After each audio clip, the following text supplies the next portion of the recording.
We would be talking about non-competitive markets, simply put, monopoly, monopolistic competition, and oligopoly. So these three forms is something that we would be discussing in this section.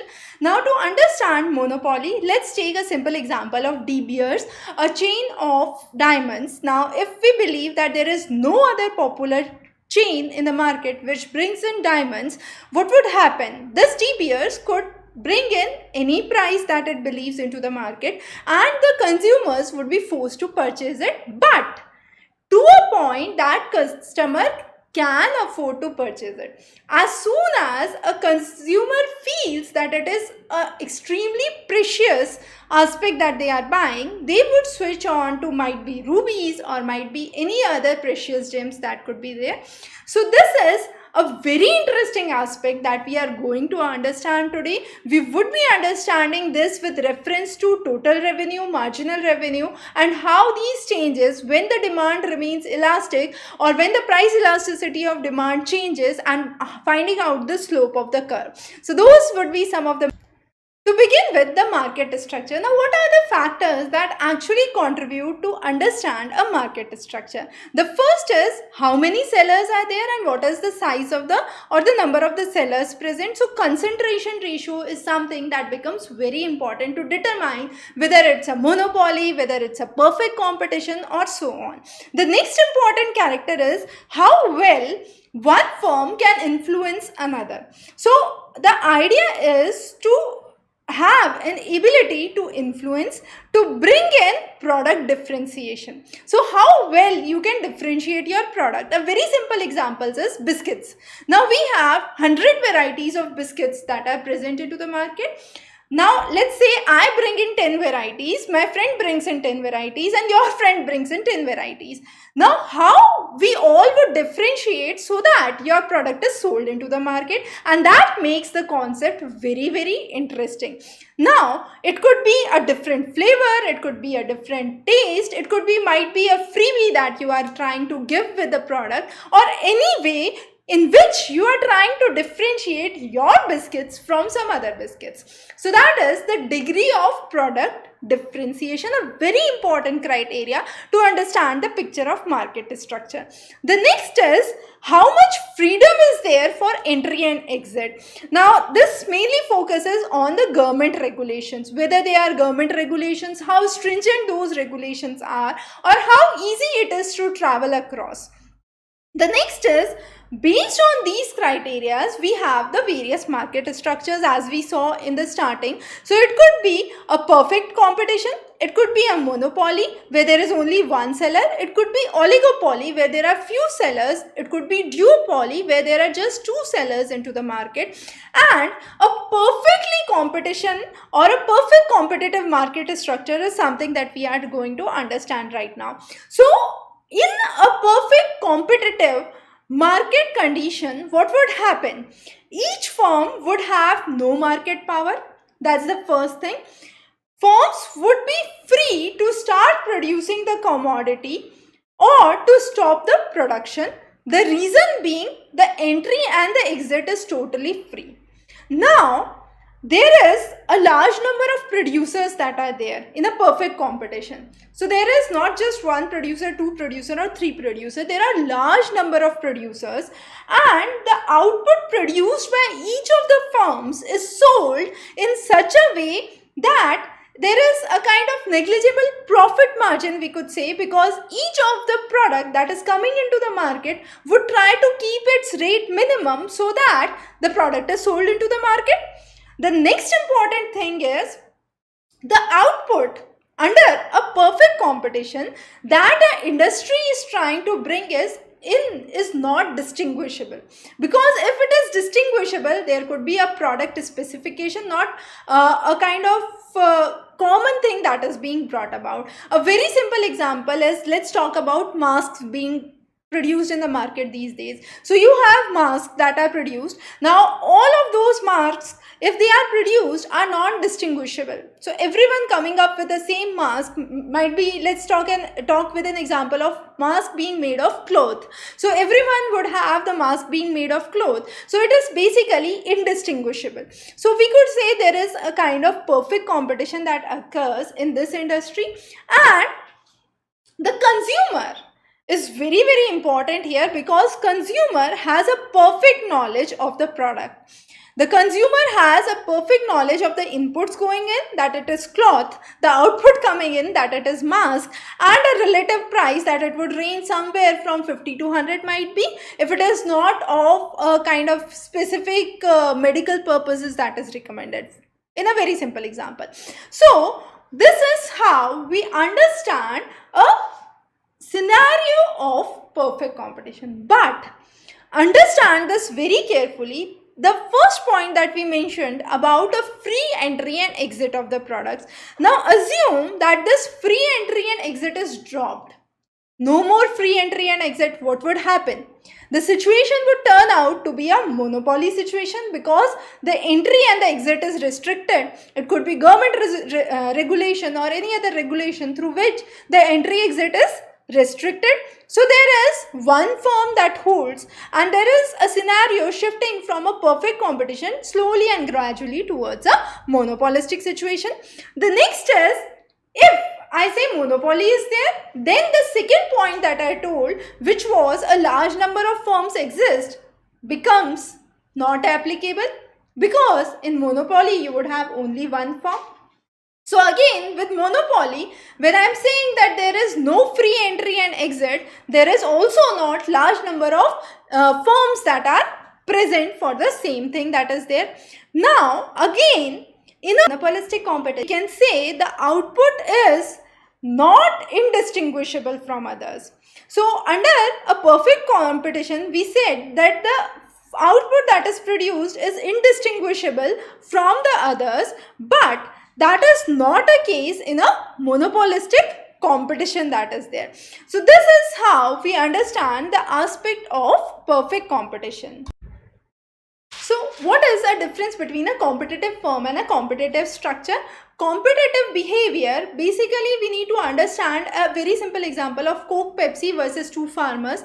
Now Coke and Pepsi, both of them producing cold drinks, two farmers, both of them producing wheat. But this Coke and Pepsi have a market influence on the consumers, but the two farmers producing wheat do not have a market influence on the consumers. So what would happen? Wherever you have a competitive market structure, we could say it works inversely with the competitive behavior that exists. So if you have more competitive market structure, you would have less competitive behavior of the firms that could be seen. But to understand this whole, let's talk with this very simple concept of monopoly. Now as we said, monopoly is a market structure with one seller. Now since there is one seller, there is no other commodity that exists except the one producing that. But this situation is a very idealistic situation. It's not a real world situation, because what would happen in real world? Let's say I am a monopolist. I am having a monopoly over production of, let's say, this kind of unique pen that is there. But what would happen? I can charge 10 rupees, 50 rupees, 100 rupees, 1000 rupees, but at a point the customer is a person who would realize that I could have a substitute for this pen. Might be there could be another pen that could be there, or which could be substituted with it, or there could be a pencil or a colored pen or something else. So what the idea is, there is in realistic world no concept of monopoly that can virtually exist for a long-term scenario. We would understand that in the drawbacks of monopoly later on. But to understand in the economic perspective, we need to understand that till the time there are no substitutes, how the price and the quantity would change. So let's begin our story with a simple demand curve that we have understood in the very beginnings of our microeconomic lecture, and that is a simple relation between the price and the quantity demanded. So what would happen? When my price is low, I can have consumers to buy more. Let's say I am charging a cup of tea for 5 rupees. So customers might have 10 cups of teas. But as soon as I change my rate to 50, what would happen? The consumer would think of buying just one or two. So what happens? There is an inverse or a negatively sloping line which is shown for a demand curve. So when I have the price and the quantity, I can plot the demand. Now when I am plotting the demand, I can say price as a function of quantity, where price is equal to A minus BQ, where A is the intercept. This is the point from the origin and this is the intercept. So from the origin to the starting or the initiation of the demand line would be the intercept, and then you would have Q as the quantity that we already know, and minus B is the slope. Now since it is negatively sloping, it's downward sloping, it's minus B. If it was a upward sloping line, it would have been plus B. So that's why the sign negative here. So P is equal to A minus BQ. That is a very simple way to understand a relation between a price and a quantity. Now let's take this with an example. So I substitute certain values here. Let's say I have an intercept of 10. Now when I have an intercept of 10, with that intercept, if I calculate the price and the quantity and I put in the values of quantity, let's say 1, and price of 10, what would happen? I would have B that would be found out. So by this process, let's say I find out B and I put in a simple equation as P is equal to 10 minus 0.5 Q. Okay. This is a linear curve that I have tried to depict. Now with the help of this curve, I would try to find out the total revenue, marginal revenue and the average revenue. Let's understand what is a total revenue. Total revenue is the total income that is coming in through a kind of price that is per unit and the quantity that is sold. So I have, let's say, 10 biscuits and each of the biscuits I am selling for 5. So I would have 50 as the total revenue, as simple as that. So by finding my total revenue is the simplest job that I can do here. So total revenue is price into quantity, as simple as that. Now what is average revenue? So average revenue, I can say, is the total revenue per unit output. So total revenue divided by your quantity or the per unit output, that could be said. So total revenue, I substitute again P by Q divided by Q, so that would be equal to P. So I can say that the average revenue curve is the market demand curve. So it would be parallel to your it would be the market demand curve itself. The next is the marginal revenue. Now understand this very, very carefully. Marginal revenue is, I repeat again, marginal revenue is the derivative of the total revenue with respect to the quantity. Now how do we understand this? Let's take a very simple example. I draw a curve with 3 straight lines. Now when there are 3 straight lines, I can find out the slope for each of the line. But when I am plotting these values on a curve and I am trying to find out the total revenue, in that case, this curve is not straight lines. It's a continuous curve that is there. Now when there is a continuous curve, and for this continuous curve, I need to find out the slope of the curve, then the only and only way in which I can do it is differentiation. So it's very important to understand the marginal revenue. You understand the paramount concepts of differentiation. In many of the textbooks, you would find that marginal revenue is simply the difference between the two subsequent total revenues, but that is too much oversimplifications. We cannot simply explain marginal revenue as a difference of the two total revenues that are coming in. Marginal revenue, I repeat again, is a derivative of a total revenue with respect to the quantity. So let's understand how we proceed with it. So marginal revenue, as I said, is a derivative of the total revenue with respect to quantity. So d by dq of TR. Now TR, the total revenue, could be written as PQ. Now P I already know. So d by dq of P, which is what? A minus BQ multiplied by Q. So I could write it as AQ minus BQ square, and I do d by dq of this. So d by dq of AQ minus BQ square would be A minus 2BQ. So that is what is your marginal revenue. When I substitute the values of Q here, I would have the marginal revenue values that would come in, and that would be my actual marginal revenue values, first of all.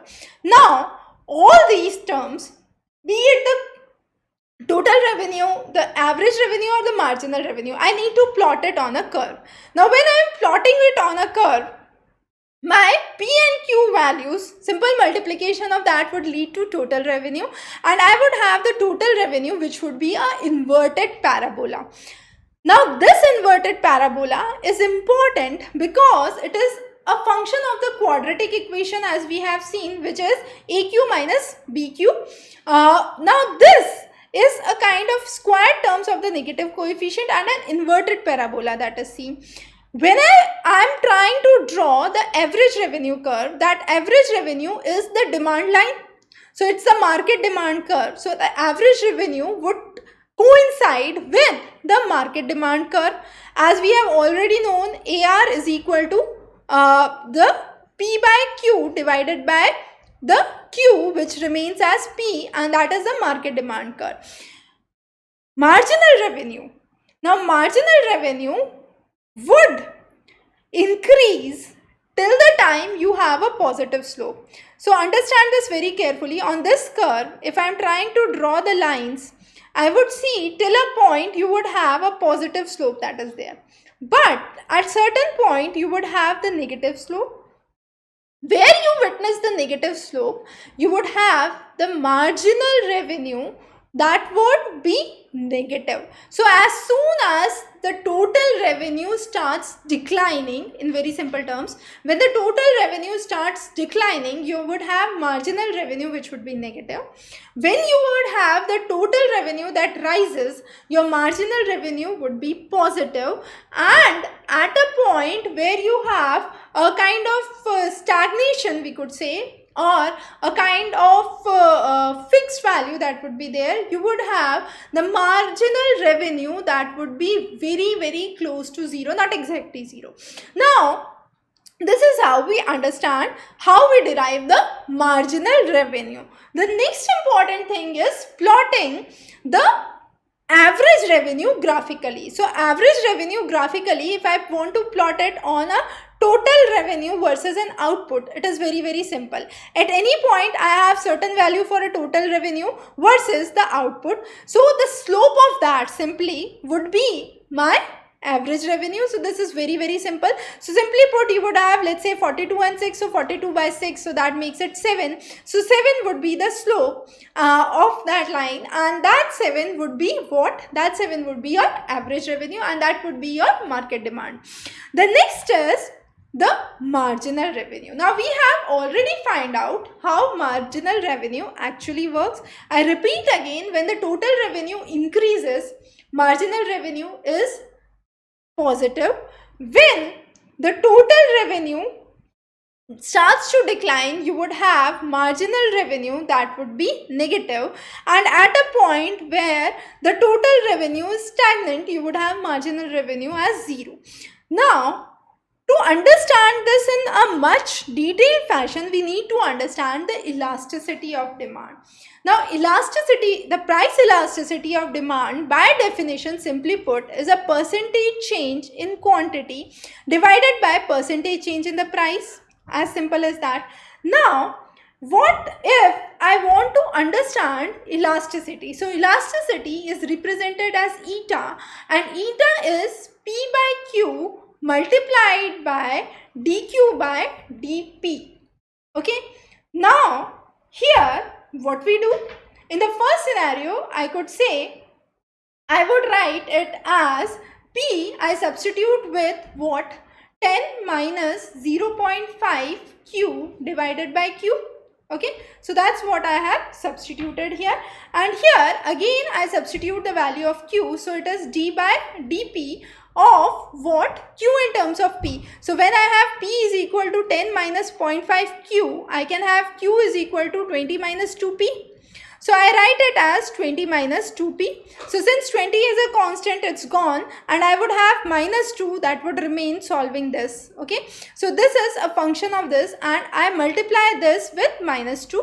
So minus 2 into 10 minus 0.5 q divided by q would be the value for my elasticity, and that's how we mathematically calculate elasticity here. So let's say when I have a value of q which is 0, my elasticity would be what? It cannot be defined since 0 is there in the denominator. I cannot define the elasticity. What would happen when my quantity is 1? When my quantity is 1, I would have eta as minus 2 into 10 into 0.5 divided by 1. So that would be 0.2 into 9.5, which is 19. So modulus of 19 you would have, modulus of minus 19 you would have 19. So in that scenario my elasticity would be 90. Now for the same thing, if you want to calculate the marginal revenue, I can also calculate the marginal revenue. So marginal revenue, as we already know, is A minus 2BQ. So simply substituting the values of A and B, A was 10 and B is 0.5. So substituting those values, I can have the marginal revenue for the same. Now with this same elasticity of demand, I want to understand on a graph. I repeat it again with a very simple example that we did. For the total revenue, this is an inverted parabola curve that I have, and I am trying to find the slope of this inverted parabola curve. Now at the point where the slope is positive, you would have the marginal revenue that would be positive and the elasticity which would be elastic in nature. Okay, or the price elasticity of demand which would be elastic. At a point where it starts to become negative or it's negatively sloping, I would have the marginal revenue curve which would be in the negative direction, or it would be inelastic, simply put. At a point where you have the marginal revenue equal to 0, I would have the elasticity which would be very close to unitary or 1. So that is how we understand the elasticity of demand.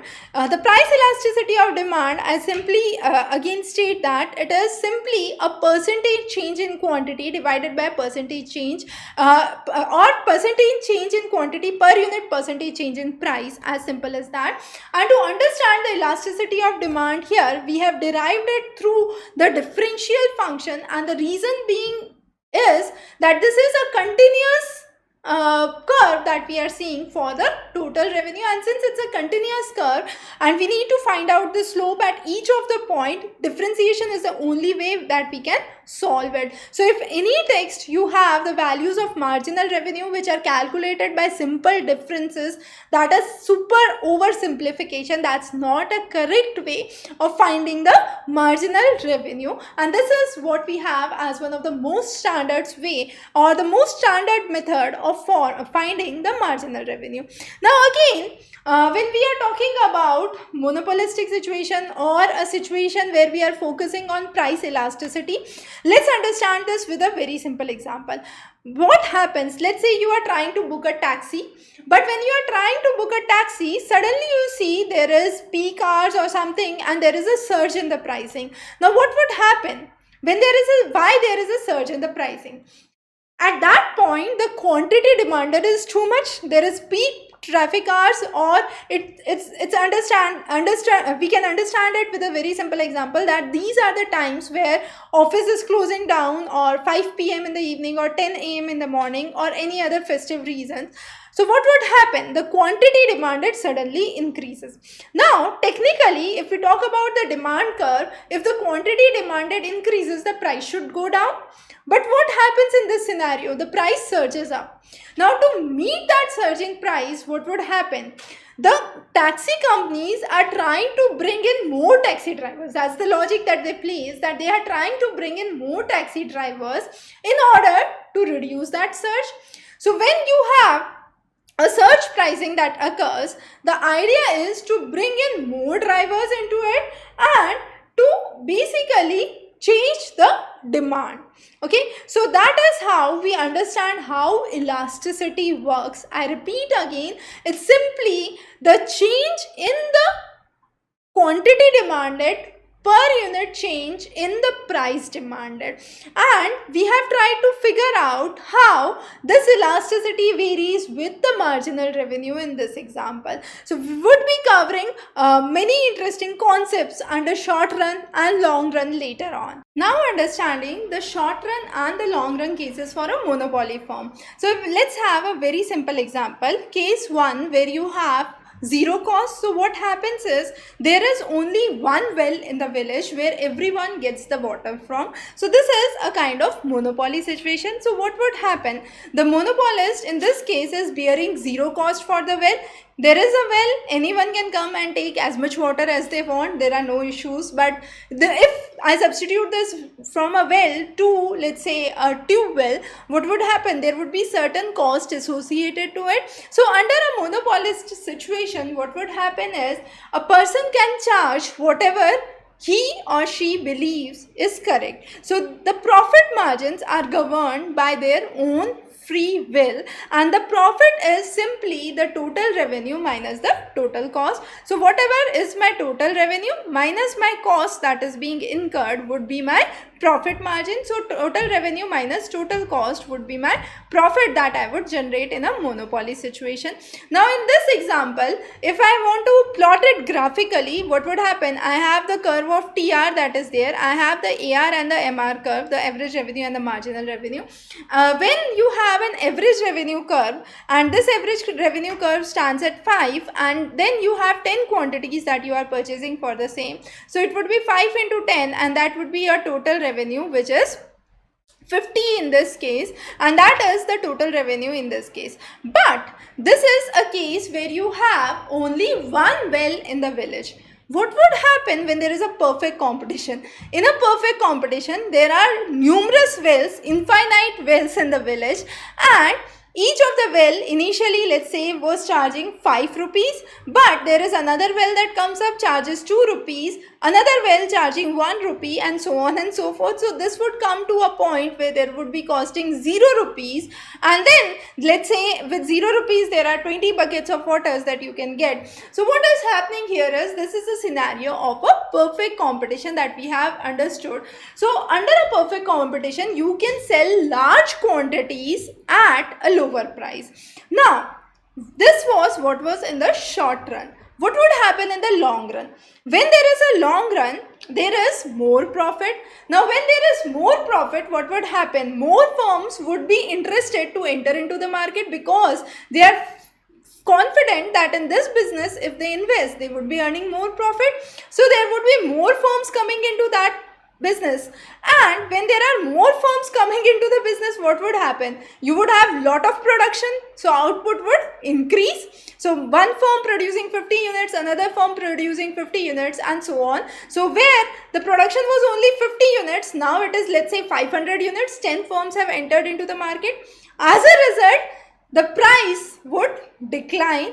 The firm which was charging 100 rupees now would be able to charge, let's say, only 70 rupees or 50 rupees for the same commodity, and as a result the profit margins would decline. So that is a phenomena that occurs in long run. Similarly, what would happen if I feel that this is a business where there is loss that is occurring? So other players feeling that there is loss that is occurring in this business, they would slowly and gradually start moving out of the business.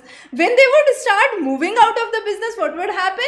There would be few people that would be left. Now since there are few people, they can, or few firms I would say, when there are few firms that are left, they would be able to rise their prices. So when they rise their price, their profit margin increases. So this is a kind of balance that occurs when you have a long-term balance for the market that works. Now since other firms are being prevented to be entering into the market, monopoly firms usually have higher profit than other firms. So that is one of the very important difference that we need to understand. Now in this graphical representation, what we have understood is the curve of total revenue versus the total cost. So here we have total revenue and total cost. Now till this point, I have the revenue curve which is greater than the total cost. Till the point you have revenue greater than cost, you would have profit that would be incurred. So this would be the point, till the point that I would have profit. But after that, my profit would start to go negative because my cost is more than the revenue that I am earning. So what is happening is, beyond a certain limit, I am putting in a lot, but there are no output or no sales that are coming in, and as a result, no profit margin that is being derived. As we already said, when you have numerous players coming into, or numerous firms coming into the business, what would happen? The prices would decline. The prices would decline to such a level that the profit margins would start to decline, and at some point it can go negative. So that is where your profit starts to turn negative. So that is a point where you do not think about profit. But here, yes, you have the profit that is seen where you have the total revenue greater than the total cost. Now this, let's say point Q0, I plotted again on another graph where I have the average revenue and the marginal revenue. So what happens here is, in the first case, I have the average cost curve and the point where this average cost curve meets here. So this is the point which is the OQ0DC, which is the area that is being plotted, and the next area which is being plotted is the area where I have the intersection at the demand curve. So that region, which is the intermediate region between the two, would be the profit that would be generated. So this is how we calculate the profit generation. So at Q0 you would have the maximum profit that would be generated. Beyond Q0 your profit would start to decline, as you can see here. Here you have the maximum profit that is generated, but the amount of profit would slowly and gradually start to decrease. Here it is increasing and here it would decrease, and at this point at Q0 you have the maximum profit that is incurred. So what we are trying to do is, we are trying to draw a vertical line cutting the average cost, and that line which cuts the average cost would be the cost that is going in, and the other line which cuts in the average revenue would be the revenue that is coming in, and the difference between the average revenue and average cost would give me the profit that would be there. So here is how we calculate the profit. Now what would happen in a perfectly competitive market? The scenario would be a little different. In a perfectly competitive market, you would have the production and the sale of the commodity in contrast to the monopoly situation. So here in the perfect competition, what you are trying to do is, the prices are kept little lower. As we understood in the example of the well, what was happening is the prices are kept a little lower as compared to the other case. So when the prices are lower, you have lower profit margins that are seen. But in monopoly situation, you have higher profit margins that are seen, and the number of competitive firms are less. So if we talk about the problems with monopoly industry, there are definitely numerous problems associated to it. First of the major problem is, monopolistic situation is not a real world situation. You would have substitutes coming in soon. So let's say there is a monopoly in diamond industry with one of the industries producing diamonds. But soon there could be a substitute for some other precious gems that could come in, and the monopoly would slowly and gradually decline. So this is not a real world scenario, the first important thing. The second is, pure monopoly cannot exist without competition, because economy is not stationary. Economy is ever evolving. You have new technologies coming in, and the next important thing that we need to understand with monopoly is, as we said, monopolists generate higher amount of profit. Since they have more profits, they have more capability to invest in research and development. So they can invest a lot in R&D purposes, and as a result, they can bring in something new again, which could generate their further monopoly. So it's a kind of vicious cycle. But what would happen for a small player? A small player or a small firm would not be able to invest in research and development. So nothing new coming in for a small firm under a monopolist situation, and that would harm the profits for the smaller firms in monopoly situation. Again, monopoly in short run generates supranormal profits, a lot of profits that could be seen, but the benefits that is going to the customer is less, because the industry is generating most of the profit, so definitely it's charging the customers. So on the customer end, we can say lowering of the cost would generate better options for the customer. Also, there are product and allocation inefficiencies that are seen, because you have a kind of production system that works on a single edge or a single idea. So what happens is, the price, if it is greater than marginal cost, then the monopoly is, we could say, inefficient, because it won't be able to function in the best of the interest of a common man. Also, monopolists usually have another important drawback, because you have higher prices which is paid to the suppliers. Now what is happening is, monopoly may use market as a power, because they have their own individual existence that is there into the market, and in return, let's say there is a supermarket having a monopoly in a certain area, procuring a lot of goods from the farmers nearby. So they might pay very less to the farmers, but farmers do not have any other option but to sell it to that supermarket. So even they would be selling it at a very low price. So what would happen is, the suppliers are affected in this scenario. Also, under monopoly, there is no incentive, or we can say there is lack of incentives that occur, because there is no competition. When there is no competition, why should I bring in certain incentives for the customers? The customers have no other option but to buy the product. So I, as a monopolist, would never bring in incentives for the customers.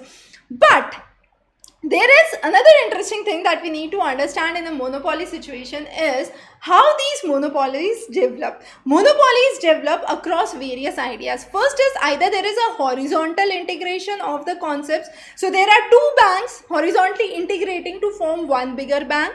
As we discussed in the example of oligopoly situation, there could be vertical integration that could take place. So one bigger company absorbing a smaller company and getting further big. So that is a vertical integration.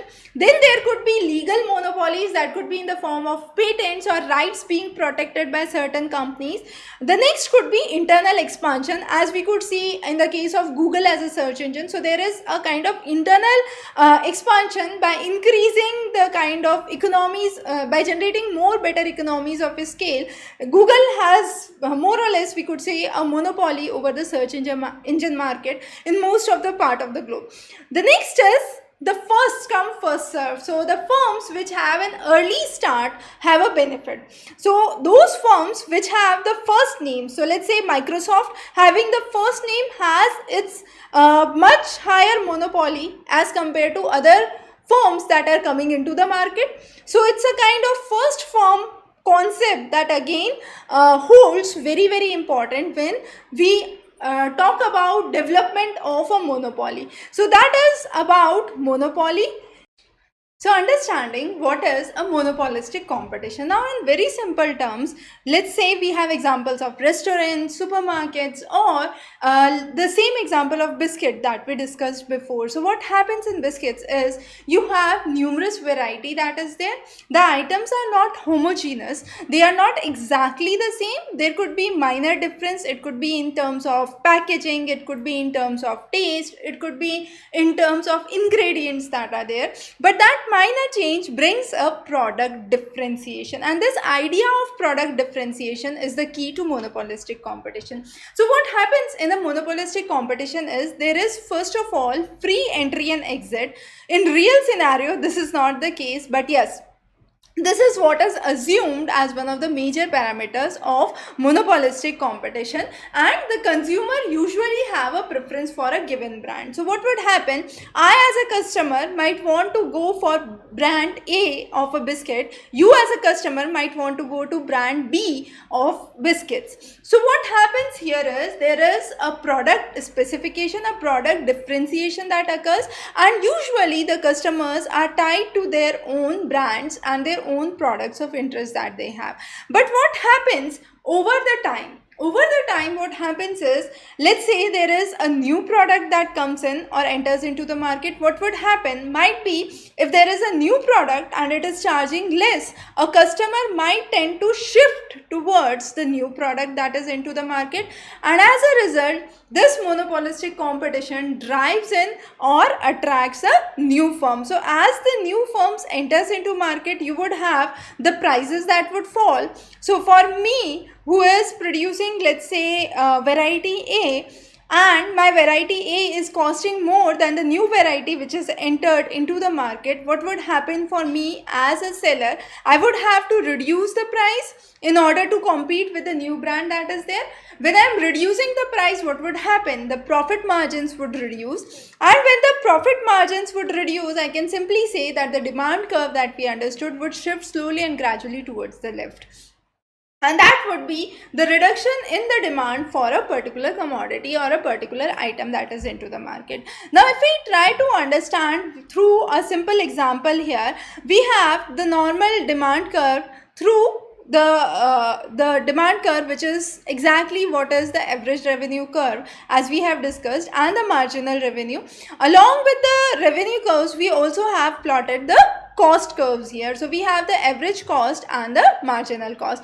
Now as you can see, till the time where you have the marginal revenue which is greater than the marginal cost, you would have the company deriving the profit, as it is very clear.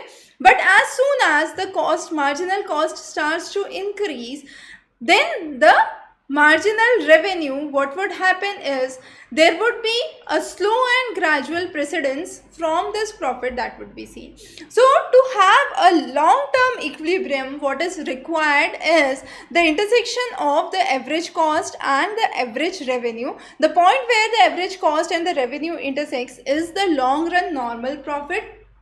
So till the time you have the costs which are less than the revenue, the company would keep on having a profit, and at the time the cost turns out to be more than the revenue that is being earned, what would happen is the profit would tend to diminish or would start to decline. So usually a monopolistic competition, when it is there, has in short run a supernormal profit. Why?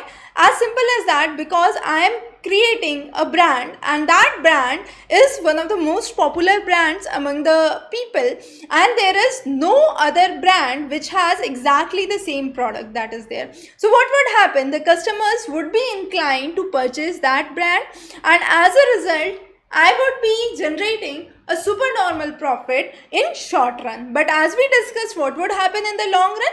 In the long run, there could be a substitute coming in, there could be a new variety entering in. Since in monopolistic competition the things are not homogeneous, what would happen?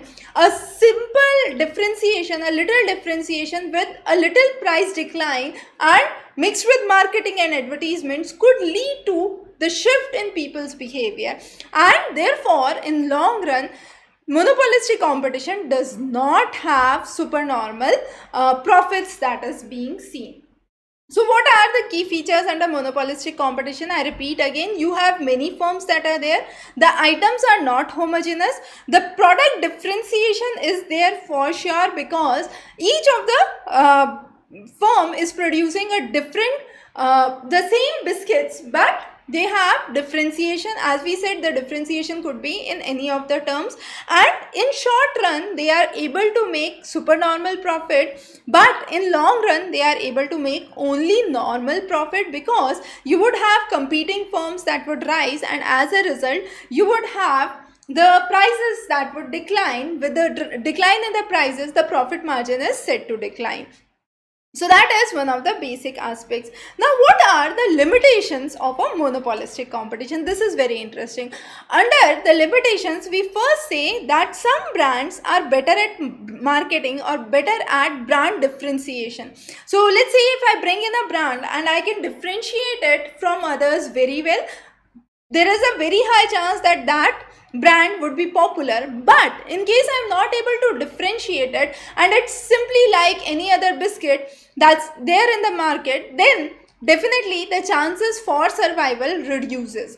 So that is very important. Also, new firms that are entering in, they are trying to seek close substitutes. So they are trying to keep an eye onto the products or the brands which have the highest market value, and they are trying to bring their commodities very similar to those, and as a result, in long run, as we said, there could be either a normal profit or even not a normal profit that would be seen. Also, in contrast to oligopoly, there is one major difference, which is that monopolistic competition assumes there is no barrier to entry and exit. So there is free entry and exit, but in real scenario, can you think this happens? Of course not, because there are some barriers. It could be government barriers, it could be any other barriers, but there are at least some barriers to entry and exit of good. There is no real economy which functions with no restrictions on entry or exit of the good and completely a free market economy. That's not practically possible. Okay, so that is one of the major limitations that we see.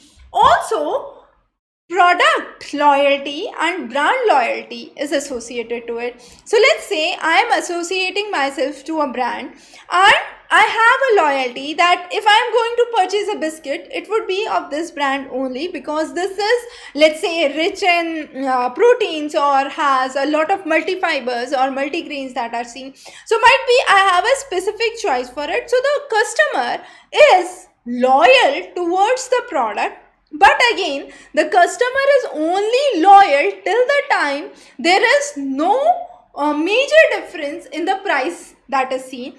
As soon as there is a major difference in the price or there is a barrier to entry, then what would happen is the choice would shift to the next substitute that would be there. And most of the industries that are there, they believe that monopolistic competition is definitely much more profitable in short run as compared to a oligopoly situation, which we would understand later. What is a oligopoly? So simply put, when you have few firms that are there into the market, and it is believed that there are 5 firm concentration ratio of more than 50. What does that mean? That there are 5 major firms of a particular thing that are there into the market, and they account for more than 50% of the market share. Then it is called as a oligopoly situation. In oligopoly also you have product differentiation, but in oligopoly we do not assume a kind of market where there is no restrictions to entry and exit, and it's a kind of free entry and exit, as was the case with the monopolistic competition. So here we believe there are some barriers to entry and exit. Now a very good example of a monopoly situation would be car industry. So what we can say is there are 4 or 5 major car firms that are there. We can talk about Toyota, Hyundai, Ford, General Motors, VW. So those are few major brands that exist into the market. Now when you have few sellers, as in the case of a car market, you would be calling this situation as an oligopoly situation. However, if there are just 2 sellers, we call it as duopoly, which we have already understood before.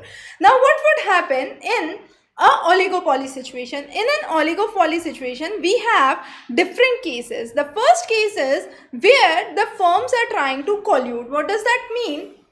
They are trying to maximize the collective profit. So rather than being independent firms, what they do is they come together and they unite and they try to create a monopoly. And once there is a monopoly, there is higher profits that could be seen, and there could be a better rate that could be charged. Okay, so that is what is case 1, where the firms come together and they behave like a monopoly and they capture most of the market. The second case is further interesting. Here the firms do not come together, rather they compete with each other. So when the firms are competing with each other, each of the firm is trying to bring in a price little lower than the other firm in order to have better sustenance into the market and to attract the customers. However, the other firm would also try to do that, and the third firm would also try to do that. So ultimately what is happening is the prices are going down. Now when the prices are going down, they would keep on falling till the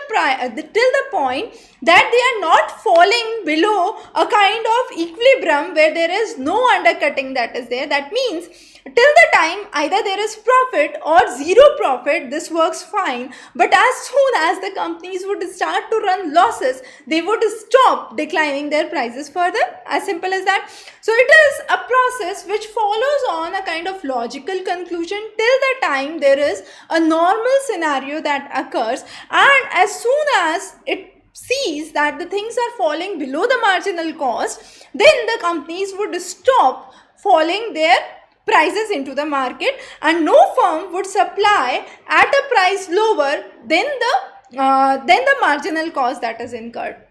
So that is very, very important to understand in an oligopoly situation. So oligopoly, as we said, is a very similar concept to monopolistic competition, but a major difference that here we do have barriers to entry and exit, and there could be two different cases. One where the firms are coming together and creating a monopoly situation, the others where firms try to compete with one another and keep reducing their prices until a basic level is attained. So that is one of the basic ideas about the oligopoly.